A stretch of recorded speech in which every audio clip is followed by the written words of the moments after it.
farzandlar siz bilan bizni vujudimizni davomi. Biz o'lib go'rga borib yotganimizdan keyin bolalar bizga savob jo'natadigan solih inson bo'ladimi yoki boshqa bo'ladimi? Yo padaringga la'nat deb turib bizga la'nat olib beradiganlardan bo'ladimi? Bizga kerak bu narsa. Qaytarib aytamiz. 5 mahal namoz o'qishlik uchun ozgina sabr kerak. Bir oy Ramazon roza tutishlik uchun ozgina sabr kerak. Chunki bir oyda tugatdi.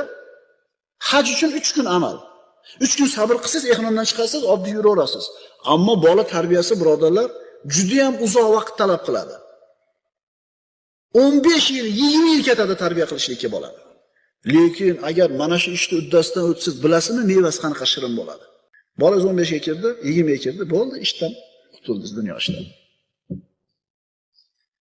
Otam jannatim eshigi, onam jannatim eshigi bo'ladi, men ehtiyot qilishim kerak. Dada siz ishlamay o'tiring, mana men o'zim topib kelib ham yo'lda qilaman dedi. Endi bunaqa